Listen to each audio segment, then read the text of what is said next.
What's up, everybody, and thank you so much for clicking on another episode of Land of a Thousand Queens. I'm your host, Josh TV. We're in the great city of Jacksonville, Florida, where we're going to meet our next drag queen who's bearded, comedic, and not to mention a great singer. Let's meet Bebe Deluxe. Hi, stupids. How you doing, girl? Doing great. I feel good. I got my daytime look on. All right, now just a little something to go to the grocery store. Just a little Trader Joe's fish. We do love Trader Joe's. We love trade. Especially when he burns me with a cigarette. Oh, girl, you like that pain shit. Oh, all right, girl. So tell us what impulsed you to start dabbling into the drag scene.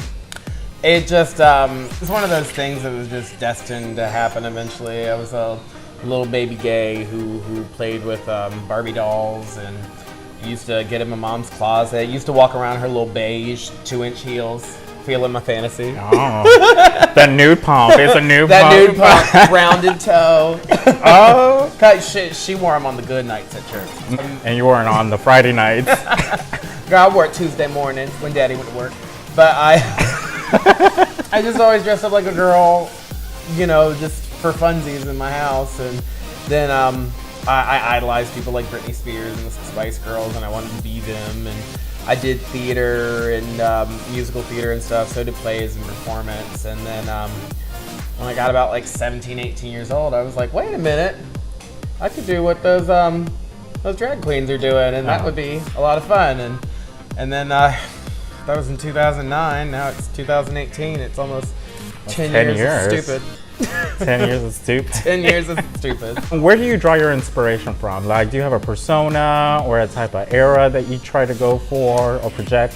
I chose the name Bebe Deluxe because I like that it could sound like it was from any era. It's like a fancy sandwich, the Bebe Deluxe. It like reeks of Thousand Island dressing. But it's that's the main ingredient. You got and the main event. No, all right now. But yeah, it's a name that you could hear in the 20s, 30s, 40s, 50s, 60s, 70s. My inspirations come from Miss Piggy. I love Miss Piggy. I love Miss Piggy. The Muppets. Yeah. That's like, yeah. I love my big foam Muppet ass. I just I like that she, you know, was born a pig and decided, even though I am a pig, I am fucking beautiful and I will be a superstar. I will host a TV show. I will marry the man of my dreams. I will be on magazine covers. I will run magazines. I will be a billionaire. And she is what? Successful. So all right, she's slaying. she is my drag idol, absolutely. Miss Piggy. And I like that one Chewbacca with the hairy titties from the Star Wars Christmas special, the girl Chewbacca. I like her too. That's my drag mom. Have you dressed as her before? Like, have you attempted? Baby, every time I get out the shower, I've dressed as Miss Lady Chewbacca with the hairy titties. Miss Lady Chewbacca. Just throw on a towel here, all over my fucking body. Now, does your family support your drag, or do they know? Yeah, my family's very supportive. I think when I first started doing, I came out to my mom when I was 8.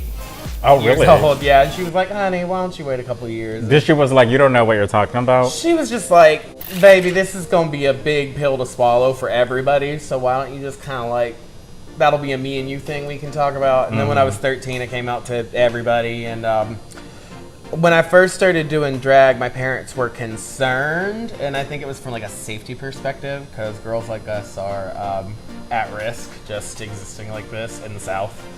But over time, I think they understood that, you know, there's a lot more love in the world, and I'm a big motherfucker with strong hands, so I'm not.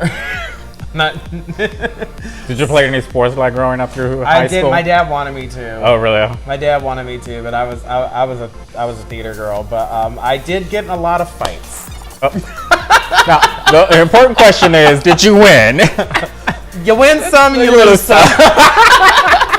You got to get your ass beat in order to learn how to beat somebody's ass. That's what I think. That's a good motto. Side note motto.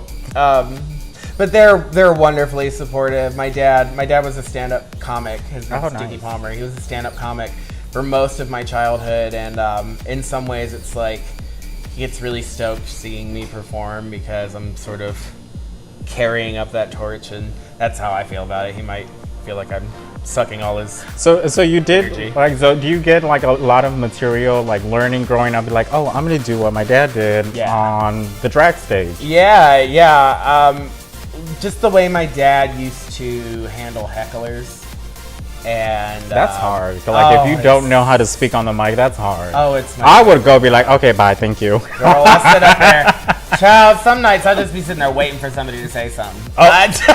She's ready to read the house down boots. I do. But his way of dealing with hecklers, his way of, recovering after a shitty gig, like, some of the best advice he gave me is sometimes you're going to have the greatest gigs in the world where you feel on top of the world and the man paid you without any drama and everything's good and it's a-okay, and next week you can do a shit gig for 7 people and the owner tries to give you 30 when you very clearly said 100. Oh. So but he really, I got exposed to nightlife from an early age, and he used to call his job babysitting drunks. Oh. And I'm not that jaded that I think at this beautiful home bar Metro Entertainment Complex that I'm babysitting drunks, but people who are drunk and toddlers have a lot in common. Oh, I bet they do. I bet they do. Let's talk more about being a bearded queen. Yeah, sure. Have you ever received any type of, I guess, negativity? Because there's a lot of people who are like, oh, you don't look on trend compared to some other drag queens, but bearded queens are just as fierce.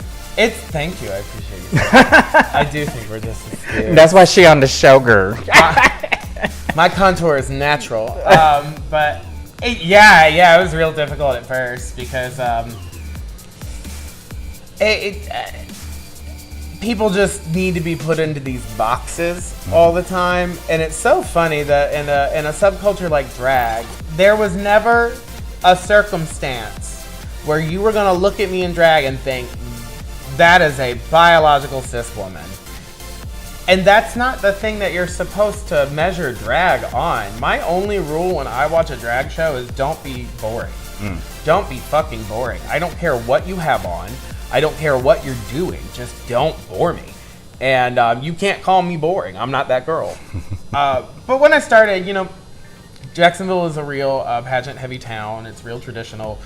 In this bar, many years ago, the rule was like if you weren't wearing hips, you didn't perform. If you weren't wearing nails, you didn't perform. If your tights were ripped, you didn't perform. Like it was, they had really strict rules. So I think that a lot of the queens that were more established when I started drag were so instilled in that they couldn't even entertain this hairy little gorilla child with some glitter on. But there's a long history of bearded drag. In fact, my inspiration first came from this 1969 group called the Coquettes, and they were a theater troupe in San Francisco, and they did these big parody musicals, and they were just obscene and reckless and crazy, and they tried to move to New York and it tanked because they all did like heroin and acid. But Betty Downer. They were having a good time, but I was referencing that, and it was tough. I did not get booked anywhere. It's tough today. I only get booked at one gay establishment in town. There are, but it's okay. They book me and they take very good care of me. But you just have to push even harder. Anytime you're outside of the status quo, you have to push harder. But I'd much, when you break such a fundamental rule, like I'm not gonna have hair on my face, you get to break the rules in so many other directions. Because there shouldn't be any rules in this. There shouldn't be, like, none of us have health insurance. This you don't get no 401k. We all get picked on. Girl, this is a 1090. Okay, you don't. You can't be telling nobody how they do drag. So what was like, once you started like performing more often, and did you like have to pull out tricks all out? Oh yeah. Just to like wow the audience, or did it just come naturally? It took a long time to kind of figure out what was my performance style, because you have to like ask yourself, like, am I going to try to like take myself seriously? I'm not the boom split out, slam the pussy on the ground girl. I'm not her. I'm not a death dropper. I can't even do a cartwheel. I'm not her. And that's okay. I can do a little bit of I have rhythm, but I don't do all that. But it was like props, It was just passing out shit to the audience, eating stuff and spitting it out, you know, just doing anything to make people be like, oh, that girl is crazy. But now it's just, I'll just do a really dumb song and sing it. Or my favorite gig to do is right here in the piano room. Me and AJ Neer will set up shop and we'll sing for about 45 minutes. And I think my voice has gotten me most of the places where I am. So I was gonna like follow up and ask you about singing. Like, what made you want to decide to start actually singing as part of your performance in drag? I was always a singer. I went to a school of performing arts. I took jazz lessons. It was always a passion of mine. And I think when I first started drag, I just didn't think I could do that. I was just thinking like, oh, I have to do these high energy dance numbers because that's what drag queens do. And then as time went on, I was just like, this is dumb. Like, I can actually like sing these same songs I'm doing. So I just started doing karaoke tracks and people just were living for it. Super living for it. They were gagged. Every time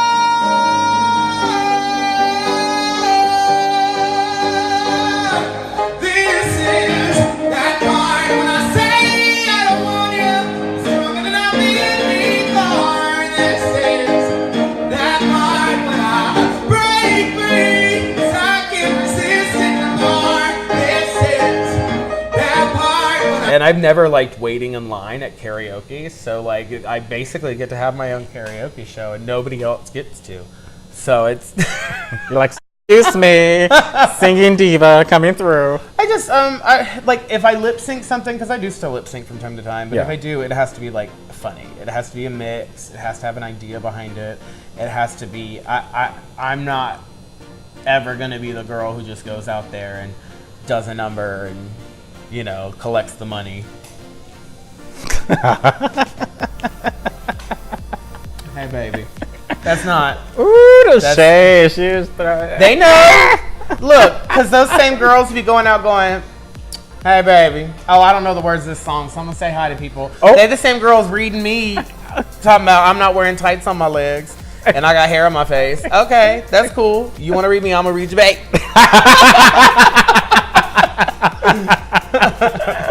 Well, your singing is also taking you to the legendary Bushwick out in New York. Yeah. What's it like performing in such a music festival like that? Bushwick is incredible, and it's like it's not even so much like the festival, the 2 days you're there. It's the friendships you make from there. I was never really a summer camp girl, so it's like I get to meet all these wonderful, creative, talented, outside of the box performers, and we just like for 2 whole days, just yes, bitch, you look so good. Like we just feel each other. I think that it was a confidence builder, and seeing the festival get bigger every year is also super cool. And the things that have split off of it, they have Bushwick South, they had Wigwood in Miami, which I just performed at, and it's always a good refresher because I live in Jacksonville and I love you, Jacksonville, but y'all know who you are, so it's nice to go. Everybody thinks Birds of a feather stick together. it's just nice to visit a place where everybody's like pushing this really bizarre, uncomfortable, but like wonderful concepts, and it's just to have a room that's just so full of like all of the basic fundamentals of decency, of acceptance, love, and kindness are already checked out. That you've already checked those off walking into it. So it's cool. It's really cool. Right on. Yeah. Right on. Talk to us about GLITTERBOMB. What year did that start, and were you afraid of how the audience or how patrons were going to receive it? Yeah, the GLITTERBOMB show is a monthly drag review produced by myself and my husband, Hayden Palmer. And we try to come up with themes. Our next upcoming theme is Madonna. So we're all nice. going to do our best Madonna. All kimonos. I like to no kimonos, bitch. We everybody went through a very strict checklist, but we've done things like Nickelodeon has been our theme. We had an outer space theme, and sometimes we do like more scripted material. So last year we had a fake pageant called Miss Mess, and that was fun. I got to play a character named Miss Ramona Boulevard. It was great. It was stupid. But we were very nervous when we started because drag has always, up until that point, been about everybody's drinking at a bar, having a good time, and the queen comes out and she looks cute, and it's a social event, and everybody's just kind of hanging and talking, and girl goes around and she gets her money from her friends, and which is great, I love it, but I'm a theater kid. I come from the theater. I wanted something that felt more like a presented show, so we were very nervous at first, and we've just been so pleasantly surprised every time at the people who come out to come see it. People really, like, we have people who have been coming there consistently every month for the past like 6 months, 7 months, 8 months. Like, there have been people who have probably come to every single one. And then we have new people every time, and people just get so geeked because they've never seen drag queens working together. And productions are fun. Well, here, they do it other places, but Jacksonville's always kind of been sort of like a drag eat drag place, and to see a bunch of girls coming together and just being gay as fuck and a little bit messy and a little bit dirty, I think people in the audience respond to that. They feel like they feel like it's a kind of community they can relate to, and I love it. That's all I ever want. What's the like one like craziest places you ever had to perform in? Weirdest gig I ever booked, and I don't know if I'll do this one again because it was a little too sketchy for me, but this singing telegram service called me and said, we want you to be in like cross-dresser drag, mama. We want you in we want you in like Milton Berle comical, like funny dude clockable cross-dresser drag. Oh. And we want you to go to this Cross Creek Steakhouse and sing happy birthday to this man who doesn't know you're coming. And I looked up the man on Facebook, and he was... Oh, they gave you the name? They gave me the name, and I looked it up, and he was redneck as fuck. Oh, I was scared. And I talked to the guy. I was like, can you assure safety? And the guy like lived in New York City, so he was like, I don't know. I wouldn't send you to the hood. It's like, I'm not worried about no fucking hood. I'll perform in the hood. I'm worried about these fucking rednecks and their fucking shotguns up in their Cross Creek getting handsy. So, but I decided out on the to trailer park. Girl, let me tell you, I decided to do it, but I brought my dad and I brought my brother, and they two big motherfuckers that I had them walk in there with me. And the agency paid me $80, and the people tipped me like $50, and I was there for like 2.5 minutes. I sang happy birthday, and they all couldn't take it. Oh my God, the whole restaurant just busts out laughing. Oh, for real? They're like, oh my God, because the man was embarrassed. He's like, and all I said was, I sang happy birthday to the motherfucker. And I looked good. I was wearing, I think I was wearing this wig, if I'm not mistaken. And I had on like a tight, freakum little zebra print sequin dress. And I looked good, and they couldn't take it. And then I left, and I took the money. And that is the fastest and weirdest money I ever made. And then they called me again and asked me to do it again on the north side. I said, fuck y'all. I'm not doing that again. But that was strange. Wow. Yeah. This is the fastest $50 tip you got. You said I didn't want to go that far. I mean, but you know, that's y'all can check my OnlyFans account for that information. Oh. Give your computer a virus. They do come with viruses sometimes. All right, girl. So, what inspires you to keep doing the drag gigs? Like, what drives you to keep doing it? I think what inspires me to keep doing drag is that the Maury Povich show wouldn't hire me as a decoy girl backstage. They're too hairy. They were just like, your spook is a little clockable, girl. I'm gonna be honest with you. They weren't feeling the judge. They didn't like the direction I was going in. But no, I keep doing it because it's one of those things I just can't shut off. I'm not sick of doing it yet.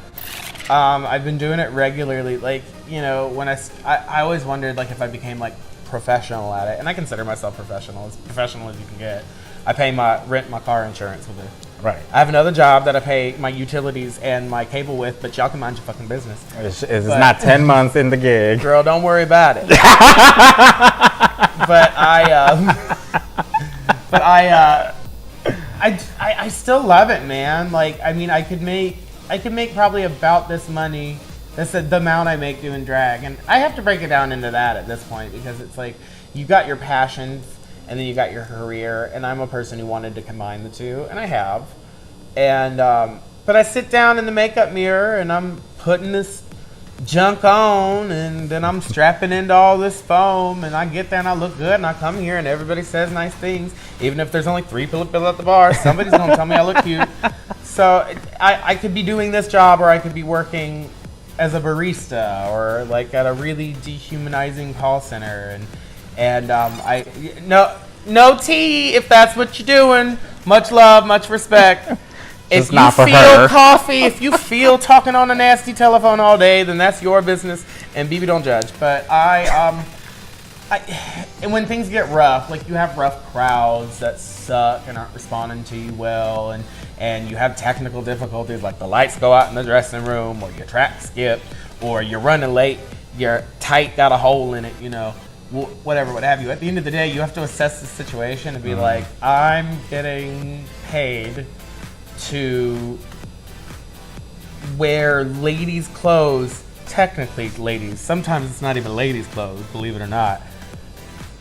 And, you know, I stay up late and I get to party around people.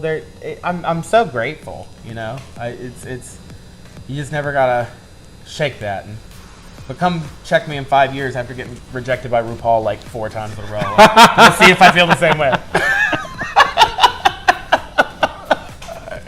And if people come to the Jacksonville area, where can they find Bebe Deluxe perform? They can find me almost every Friday at Metro Entertainment Complex, which is the building we're in right now. Yay. Metro Entertainment Complex. I'm here every Friday for Deluxe Fridays. I'm the hostess, and I'll sing for you. I'll make you laugh. I'll get you pregnant. And then you can find me like 2 Saturdays a month here. And I'm going to start on select Tuesdays in the month of March. I'm going to be DJing at Ladies Night at 1904 Lounge.